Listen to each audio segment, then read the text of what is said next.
All right. Hey, my name is Ryan Speckman. Thank you for having me.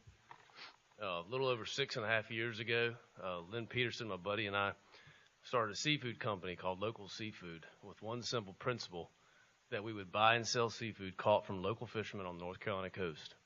We started the company because we saw a disconnect between our resource and the citizens further inland. Our first purchase was 200 pounds of greentails from Captain Luke Midget in Stumpy Point, and we sat in the back of a pickup truck on the weekend selling to folks who had never even seen a head-on shrimp in their life. Within a few years, we were attending most of the major farmers markets and selling to many of the fanciest restaurants in the Triangle, taking a weekend roadside gig to a viable business model, employing up to 16 people, buying 100% of our fish from local guys, and injecting several $1 million back into the coastal economy.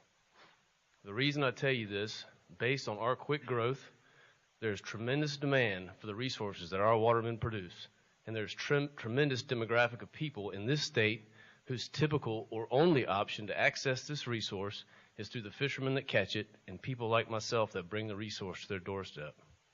Too often we forget to include in the economic value equation the next level of consumer, once or twice removed from the fisherman or fish house.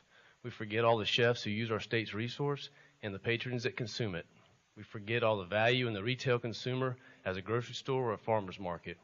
If you could extrapolate from my business and consider I'm just one of the many that distribute this product throughout the state on a relatively small scale compared to others, there is a tremendous demand and need for this public trust resource to be available to the citizens throughout the state. After attending NC State University, I pursued a career as an endangered species biologist. I've seen the different facets of resource management from both sides of the fence, and with resources often perceived in the public eye as having low intrinsic value. Yet we here are discussing a resource with extremely high perceived value. And in my opinion, regardless of the value in any of our state's resources, one thing holds true. Public trust resources should be managed for all user groups.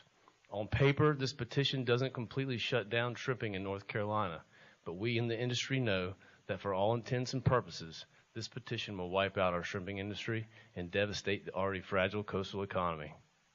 I close my comments by drawing this conclusion. Despite our many differences in this room, nobody here in this room likes or wants bycatch. Nobody.